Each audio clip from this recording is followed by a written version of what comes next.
A waitress says to the Mafia boss, "Hi, sir. My mother has a tattoo just like yours." But what happened next shocked everyone.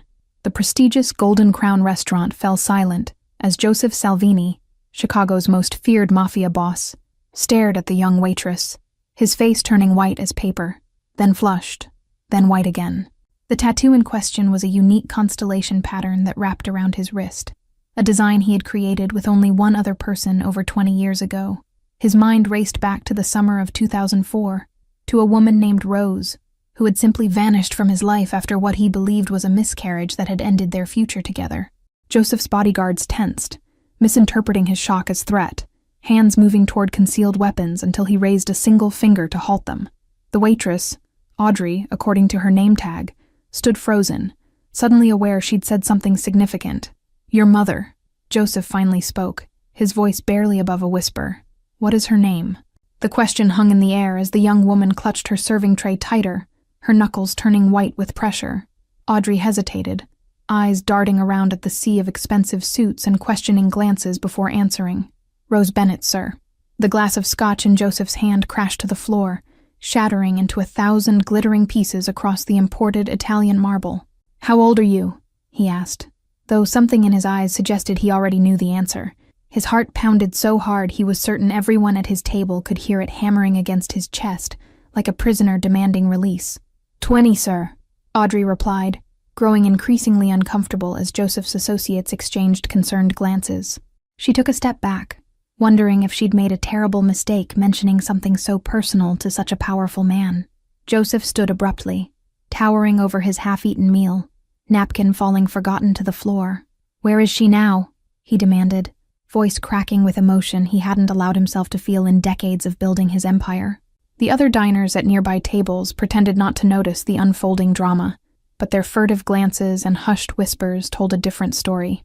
Joseph Salvini's reputation preceded him throughout Chicago, a man whose mere presence commanded respect, and whose anger had destroyed lives and businesses alike.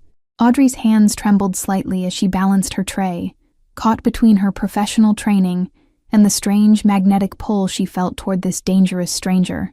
Something about his eyes, haunted, searching, familiar, made her pause when every instinct screamed at her to walk away. The restaurant manager rushed over, apologizing profusely for what he assumed was poor service. Joseph silenced him with a look that could freeze blood, his focus never leaving the young woman standing before him with familiar hazel eyes he should have recognized immediately. "Tell me where you live," he said, not as a threat, but with an urgency that surprised everyone at the table, including his most trusted lieutenant, who had never seen such raw emotion from his boss in 15 years of service. Audrey's chin lifted slightly, a flash of defiance in her eyes. "With all due respect, sir, I don't think my mother would want me giving our address to someone I just met, no matter how well-connected you might be in this city." Joseph pulled out his wallet, not for money, but for a faded photograph he'd kept hidden for 20 years. "Does your mother still have this small birthmark behind her right ear?" he asked, his voice dropping to a whisper as he showed Audrey an old Polaroid of a young woman with the same constellation tattoo. The silence that followed was deafening as Audrey's eyes widened in recognition. "How could you possibly know that?" she whispered, her serving tray trembling in her hands as the implications began to dawn on her. "I need to see her," Joseph said, no longer a request, but a desperate plea from a man who suddenly realized he might have lost much more than he had ever known. "Please, there are things that happened, things I was told, that might not be true." The young waitress looked at the powerful man before her, seeing for the first time beyond the expensive suit and fearsome reputation to something broken and human. "My shift ends at 9, she finally said, writing an address on her order pad. "But I'm warning you, she might not want to see you after all this time. Chicago, 2004. The summer air hung heavy with promise, as Joseph Salvini, heir to the city's most powerful crime family, spotted Rose Bennett reading poetry in Grant Park. She wore cut-off jeans and a university sweatshirt, worlds away from the polished women who typically sought his attention. "What are you reading?" he had asked, surprising himself with his interest. Rose looked up, unimpressed by his designer clothes or the two bodyguards hovering discreetly nearby, and showed him her worn copy of Pablo Neruda's love sonnets. Their romance blazed like wildfire, intense, consuming, and against all reason. Rose, a nursing student from a working-class family, knew who the Salvinis were. but saw beyond Joseph's notorious family to the man who quoted poetry and dreamed of legitimacy. "We'll leave this all behind," Joseph promised one night, as they lay beneath the stars at his lake house, tracing the constellation pattern they'd designed together. "My father's business, the family name, none of it matters compared to what I feel for you." For 3 perfect months, Joseph kept Rose separate from his world, meeting her between family obligations and the increasing pressure from his father to take his rightful place in the organization.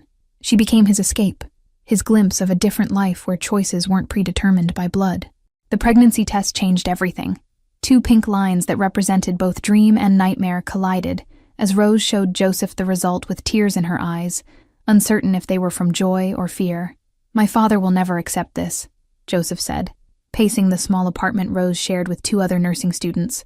"He has plans for me to marry into the Donato family, to strengthen our position against rivals from the east side." His father's reaction was worse than he'd imagined. "Get rid of it," Don Salvini had commanded, slamming his fist on the mahogany desk that had witnessed 3 generations of family decisions. "Or I'll make sure she disappears permanently. Your choice." Joseph gave Rose money for an abortion, tears streaming down his face as he explained the impossible situation. "I can't protect you from my father," he admitted, shame burning his throat like acid. "He'll never let us be a family." The hotel room where they met for the last time became a mausoleum for their dreams, walls closing in as Rose clutched the envelope of cash with white knuckles. Outside, rain pounded against the windows, nature itself mourning what they were about to lose. Later that night, alone in his father's study, Joseph smashed his fist through an antique mirror, the physical pain a welcome distraction from the hollow ache in his chest. The Don watched impassively from his leather chair, a glass of scotch in one hand, satisfaction evident in his cold, calculating eyes. 2 weeks later, Rose called him from a payphone, voice hollow and distant. "I lost the baby," she said, refusing to meet in person. "It's over, Joseph. Don't try to find me. Your world and mine were never meant to intersect." He respected her wishes, drowning his grief in work and eventually taking his place as his father's right hand. The old Don died 3 years later, leaving Joseph to build the empire into something more powerful and sophisticated, though the hole in his heart remained unfilled. Never once had he suspected she had lied about the miscarriage. Never once had he imagined that somewhere in this city, his child had been growing up without him, carrying half his DNA and none of his burdens. As he sped toward the address Audrey had given him, Joseph realized how completely Rose had outmaneuvered him. She had protected their child from his world in the only way she could, by making him believe that world didn't exist. The apartment building was in a modest but respectable neighborhood on the city's northwest side. Joseph dismissed his driver, standing alone on the sidewalk for the first time in decades, staring up at the 3rd-floor windows where warm light spilled out into the gathering darkness. The knock on the door came at exactly 9:30 p.m. Rose Bennett froze at the familiar sound. 3 quick taps followed by 2 slower ones, a pattern she hadn't heard in 20 years but instantly recognized. Her medical textbooks lay scattered across the small dining table where she'd been studying for her nurse practitioner exam. "Mom," Audrey called from the hallway, "there's someone here to see you." The careful neutrality in her daughter's voice told Rose everything she needed to know before she even opened the door to find Joseph Salvini standing in her modest apartment, looking both powerful and somehow lost. The silence between them stretched like an eternity, 20 years of unspoken words hanging in the air between 2 people who had once known every inch of each other's souls. Joseph broke first, his eyes never leaving her face as he said, "You lied to me about our child." "I protected our child," Rose corrected, chin raised in defiance despite the trembling in her hands. "Your father threatened to make me disappear if I didn't end the pregnancy. Do you think I believed for 1 second that a man who would kill his grandchild would hesitate to kill me once I was no longer carrying it?" Joseph flinched, as if physically struck, the truth in her words impossible to deny. "You could have told me after my father died," he said, eyes darting to Audrey, who stood watching this exchange with growing understanding. "That was 17 years ago, Rose. And by then you were Chicago's most feared man, with rivals and federal agents watching your every move," Rose countered, crossing her arms protectively over her chest. "Should I have brought our daughter into that spotlight? Painted a target on her back for every enemy you've made?" Audrey stepped forward, interrupting what was quickly becoming a heated argument. "I think I deserve to be part of this conversation considering it's my existence you're discussing," she said, her voice steady, Despite the emotional earthquake reshaping her understanding of her own history, Joseph turned to really look at his daughter, their daughter, seeing now the perfect blend of his features and Rose's in her face. "I would have given you everything," he said quietly, addressing both of them. "Security, education, protection, anything you needed." The small apartment suddenly felt suffocating, decades of secrets and lies hanging in the air between them. On the wall, a framed photo of Audrey's high school graduation showed Rose beaming with pride beside her daughter, a moment Joseph had been robbed of witnessing, another piece of time he could never reclaim. Audrey moved to the window, needing space to process the seismic shift in her identity. 20 years of believing she was simply the daughter of a hardworking nurse had evaporated in an instant, replaced by the complicated reality of being a Salvini heir with all the privilege and danger that entailed. "We needed normal," Rose replied, softening slightly as she gestured around their modest apartment with its water stains on the ceiling and secondhand furniture. "We needed quiet, ordinary lives where Audrey could become whoever she wanted to be without the shadow of the Salvini name."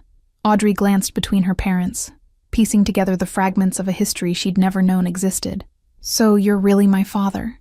she asked Joseph directly, studying his face with new intensity. "All these years, Mom said my father died before I was born." "In many ways, that wasn't a lie," Joseph answered, surprising both women with his honesty. "The man your mother loved, the one who dreamed of leaving everything behind to build a life with her, he did die, replaced by someone who could survive in my world." Rose moved toward the kitchen, needing distance from the intensity of the moment. "Would anyone like some coffee?" she asked, falling back on hospitality as a defense mechanism against the emotional tidal wave threatening to overwhelm her carefully constructed life. 2 weeks after the shocking revelation, Audrey sat across from Joseph at his private table in the Golden Crown restaurant, no longer as a waitress, but as his daughter. The tension between them had softened, replaced by a cautious curiosity as they navigated this newfound relationship neither had prepared for. "I received your medical school application fee payments, but I can't accept them," Audrey said, sliding an envelope across the polished table. Her pride, inherited from both parents, wouldn't allow her to simply take his money despite her desperate financial situation. Joseph left the envelope untouched, studying the determination in his daughter's eyes. "It's not charity, Audrey. It's 20 years of birthdays, Christmases, and graduations that I missed," he explained, the regret in his voice genuine and raw. "My mom worked double shifts for years to give me a normal life," Audrey countered, her loyalty fierce and unwavering. "She's still paying off loans from nursing school while saving for my tuition. I won't dishonor her sacrifice by taking easy money now." The restaurant door swung open, and Joseph's expression shifted instantly from father to crime boss as his lieutenant approached with urgent news. "The Braddock family is moving on the West Side territory," the man whispered, unaware of Audrey's identity. Audrey watched this transformation with fascination and unease, seeing the dangerous reality her mother had sheltered her from. "Is this why she kept me away?" she asked after the man departed, gesturing to the subtle but unmistakable signs of Joseph's other life. "Your mother made the right choice," Joseph admitted, signaling for the check. "But circumstances have changed. The medical school tuition problem is just the beginning of what I can help with." The following day, Rose received a certified letter informing her that her student loans had been forgiven due to a clerical error. She crumpled the paper in her fist, knowing exactly who was responsible for this unwanted intervention into their carefully constructed lives.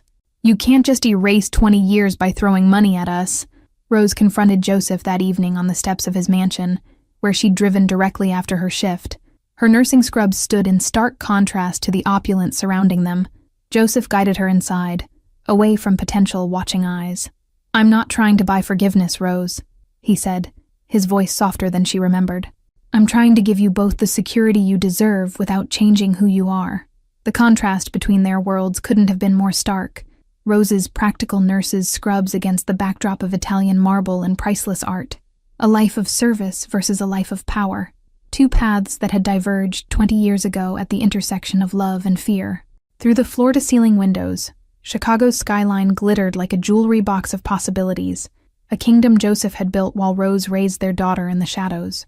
The city that had kept them apart now forced them together, their separate lives colliding with the force of tectonic plates. The mansion's interior told the story of a man who had everything money could buy and nothing that truly mattered. Pristine furniture sat unused in perfect rooms, expensive art, adorned walls no one ever admired, and silence echoed through spaces designed for a family that had never materialized. "You live alone in all this?" Rose asked, momentarily forgetting her anger as she glimpsed the emptiness of his existence. The question hung between them, loaded with 2 decades of separate choices and shared regret. Joseph's phone rang before he could answer, the screen lighting up with an urgent message that drained the color from his face. "Audrey's been followed from her evening class," he said, already moving toward the door, pulling Rose alongside him. "My security team just spotted Braddock's men tracking her back to your apartment." "This is exactly what I feared," Rose whispered, as they sped through the Chicago streets in Joseph's armored car. "Your enemies learning about her, using her to get to you." The nightmare scenario she had protected their daughter from for 20 years was unfolding despite her precautions. Joseph gripped the steering wheel so tightly his knuckles turned white. "I'll send you both away tonight. New identities, new location, completely untraceable," he promised, already formulating plans to erase their existence. "Or you can come under my protection, where no one would dare touch what belongs to a Salvini." The Salvini family compound sprawled across 3 acres of heavily guarded lakefront property, a fortress disguised as a luxury estate. Rose and Audrey had reluctantly accepted Joseph's protection after the threat from the rival Braddock family became too dangerous to ignore. "This will be temporary," Rose insisted as she unpacked their hastily gathered belongings in the guest house.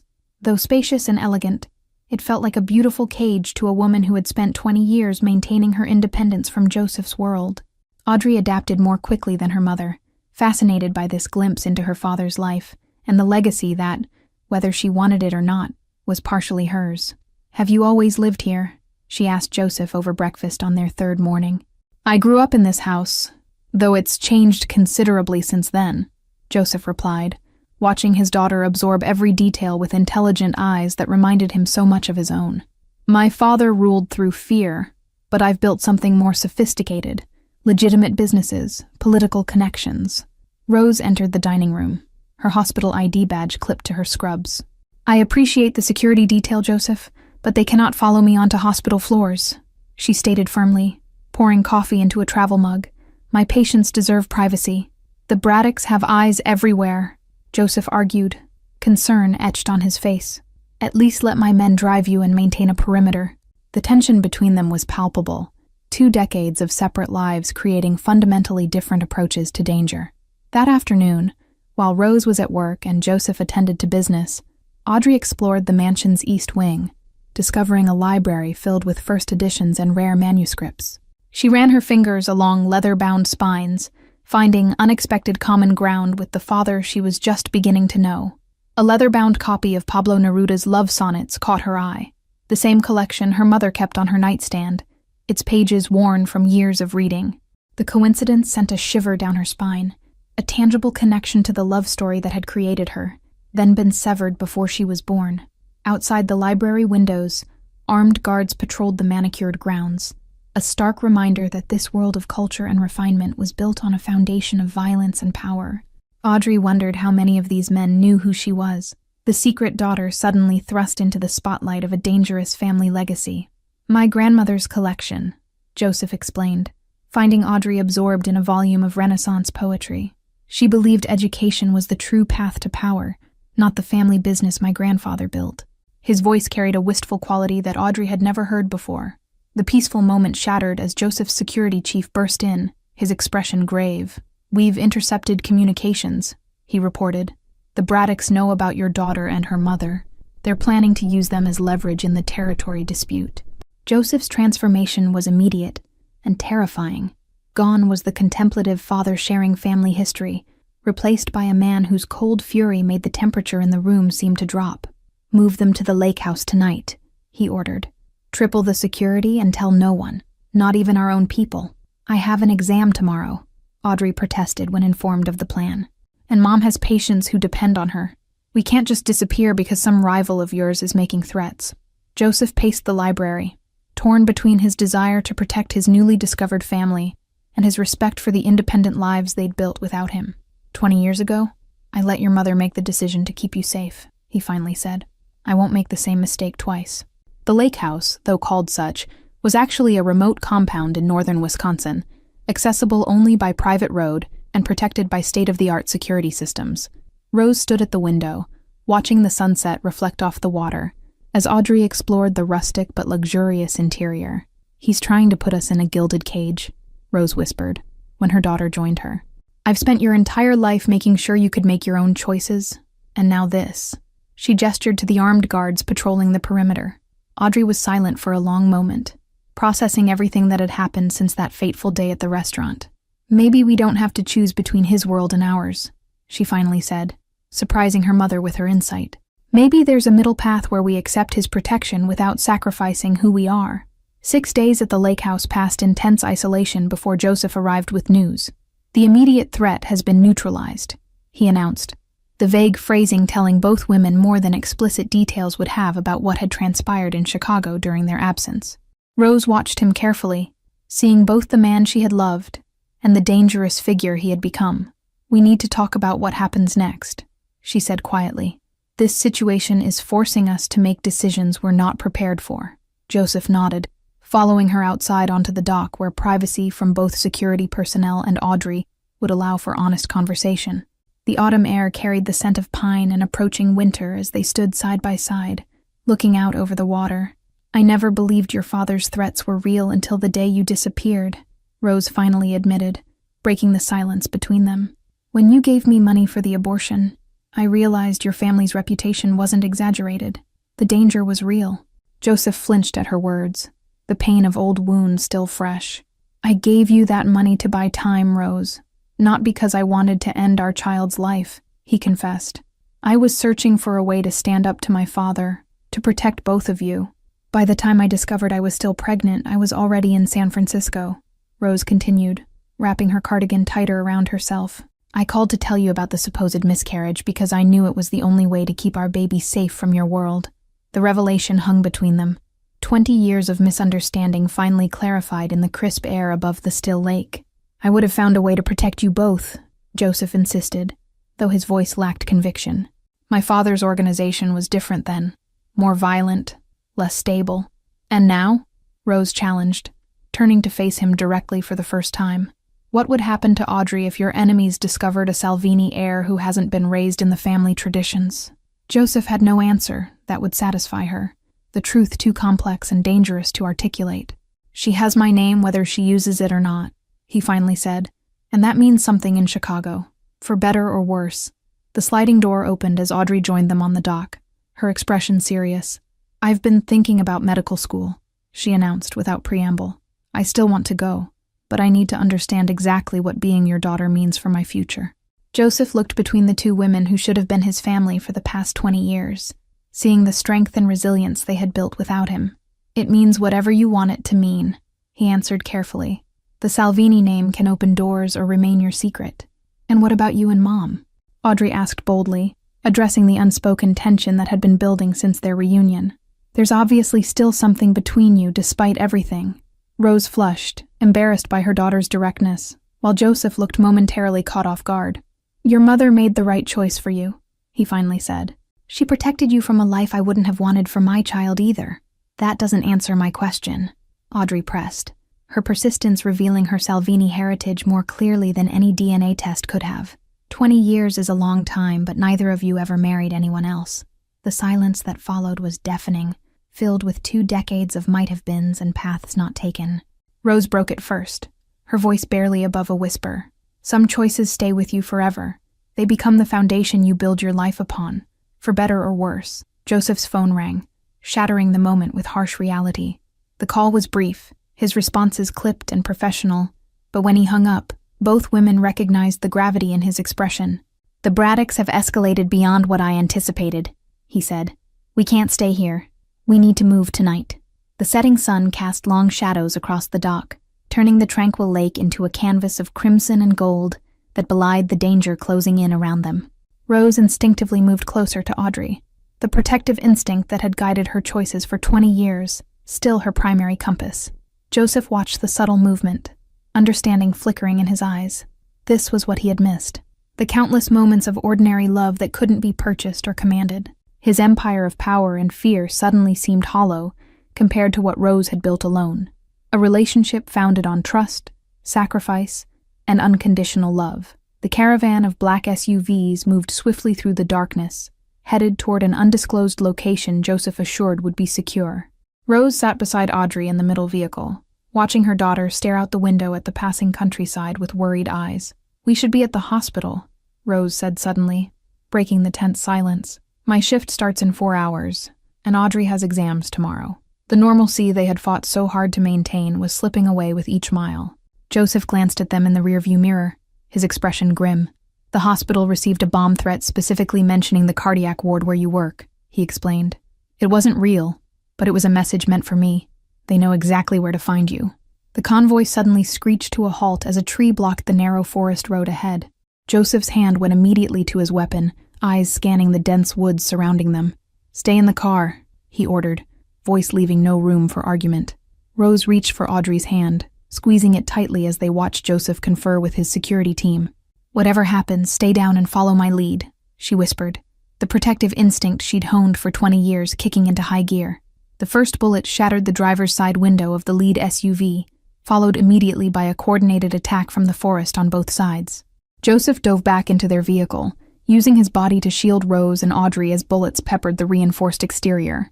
"Drive," he shouted to his driver, who slammed the vehicle into reverse, tires spinning on the gravel road. The other SUVs provided covering fire as they executed a precise retreat maneuver that spoke of extensive training and experience with such ambushes. Audrey pressed herself against the floor, eyes wide with terror, as the reality of her father's world crashed into her peaceful existence. "Is this what your life is always like?" she gasped, as their vehicle lurched back down the road they had just traveled.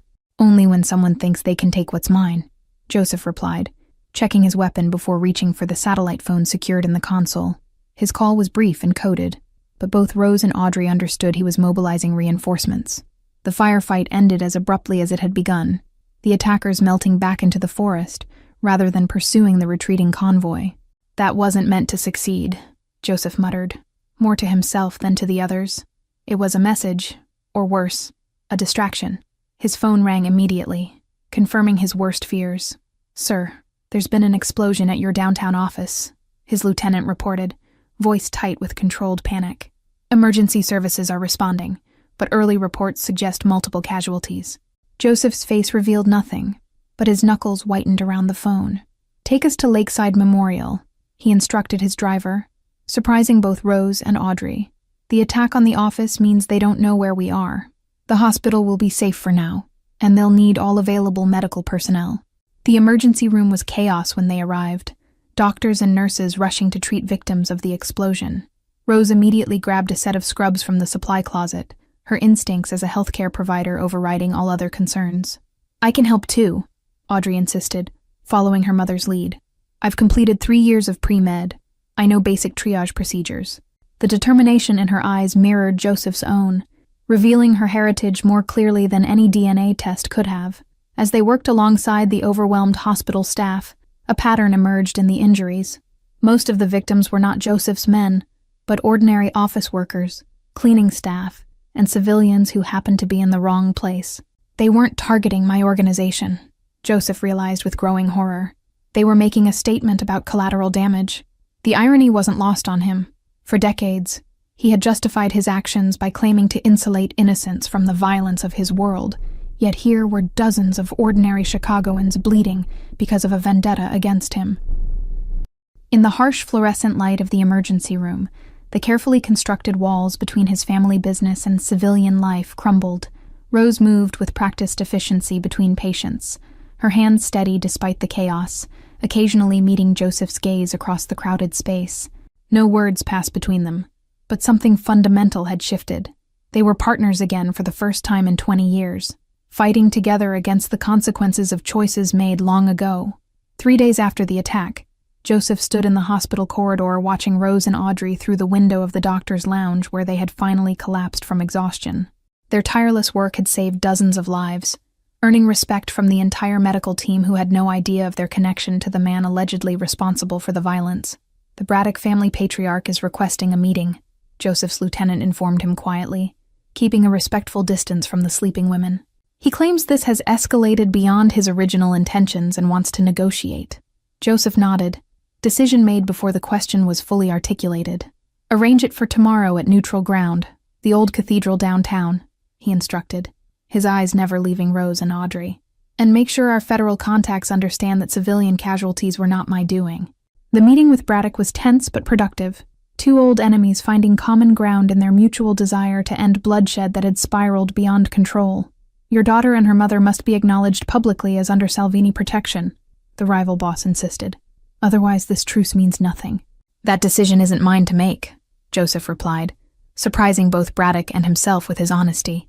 They've built lives independent of my world, and I won't force them into the spotlight against their will. The solution, when it came, was Rose's idea. A charitable foundation established in Audrey's name to support medical education for disadvantaged students.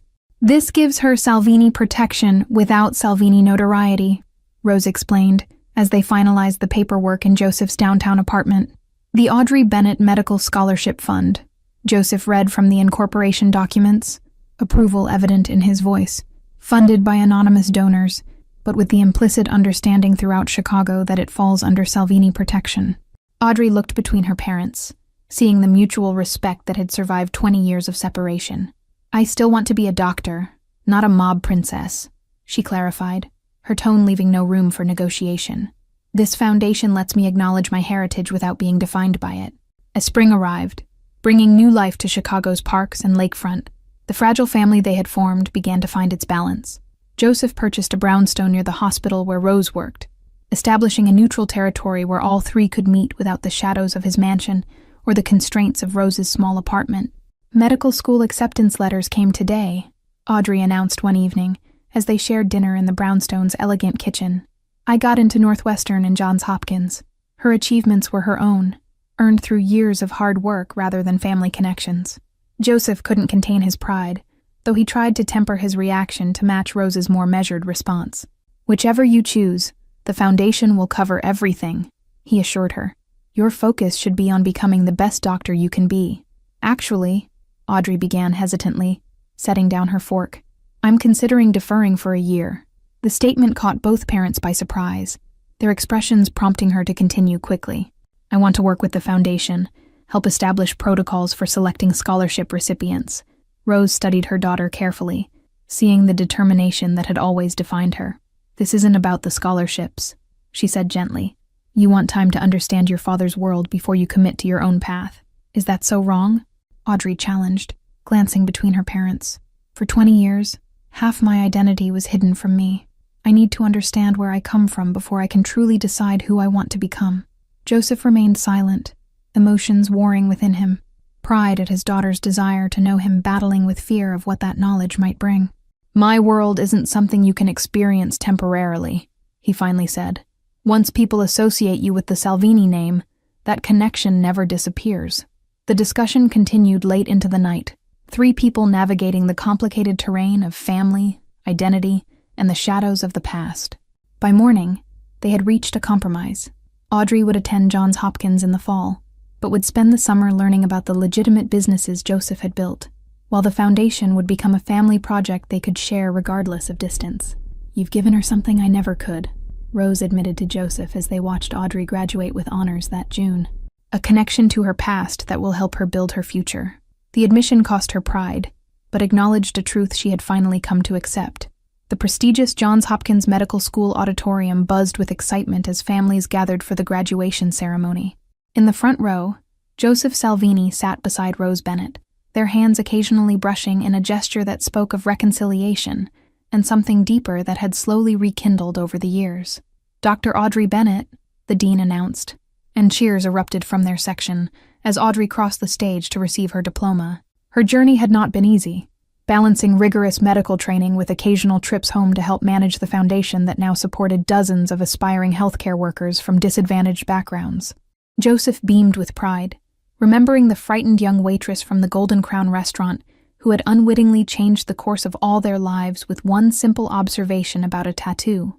The constellation pattern still circled his wrist, though now it was matched by a smaller version on Audrey's ankle, her graduation gift to herself. She has your determination, Joseph whispered to Rose as they watched their daughter accept additional honors for her research in pediatric oncology. And your heart. The compliment was sincere, acknowledging that Rose's choices had shaped Audrey into someone far better than the Salvini influence alone would have produced.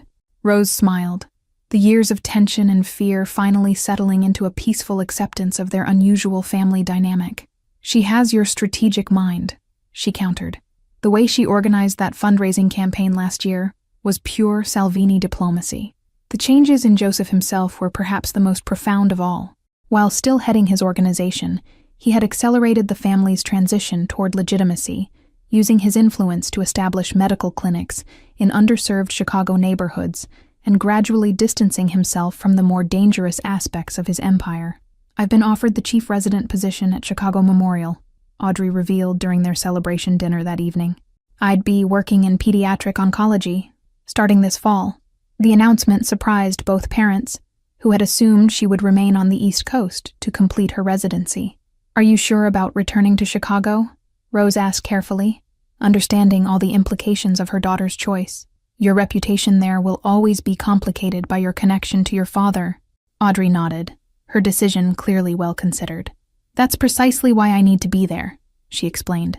"The foundation is making real difference, and I want to be hands-on with the scholarship recipients starting their medical careers in our hometown." Joseph watched his daughter with a mixture of pride and concern, recognizing the strength that allowed her to embrace both sides of her heritage without being consumed by either. "The Salvini name will open doors," he acknowledged, "but your skill will keep them open." "Actually," Audrey said with a smile, "I've decided to use both names professionally. Dr. Audrey Bennett Salvini." Her declaration represented the final reconciliation of her divided identity, claiming both her mother's careful protection and her father's powerful legacy. Later that evening, as Audrey chatted with former classmates at the hotel bar, Joseph and Rose found themselves alone on the terrace overlooking the Baltimore harbor. The years had softened their edges, turning youthful passion into something more enduring and complex. A passing boat's lights danced across the water's surface, momentarily illuminating Rose's face with the same golden glow Joseph remembered from their first summer together. The constellation tattoo peeking from beneath her sleeve caught the light, a permanent reminder of promises made and broken under different stars. Behind them, through the glass doors of the hotel, they could see Audrey laughing with friends, her gestures animated as she told some story, unaware of her parents watching, unaware of how this moment of normalcy was the greatest gift they could have given her despite their complicated past. "She's remarkable," Joseph said, watching the lights reflect on the water. "Everything I could have hoped for in a daughter, and nothing I deserved after how things ended between us." The admission came easier now, years of co-parenting having taught him a humility his younger self had lacked. Rose turned toward him, studying the face she had once known better than her own. "We both made mistakes," she acknowledged, her voice gentle in the evening air. "But protecting her was never one of mine, even if the method wasn't what either of us would have chosen." The constellation tattoo on Joseph's wrist caught the moonlight as he reached for Rose's hand, a gesture that had become increasingly natural over the past 5 years. "Do you ever wonder what might have happened if we'd found another way?" he asked, the question that had haunted him for 2 decades finally spoken aloud. "Every day," Rose admitted, her fingers intertwining with his. "But then we wouldn't have the daughter we have, shaped by both worlds instead of trapped in either." The wisdom of her perspective struck Joseph anew, reminding him why he had never stopped loving her despite 20 years of separation. Their relationship had evolved gradually, from cautious co-parents to reluctant allies to friends, and now to something neither could quite define, but both treasured.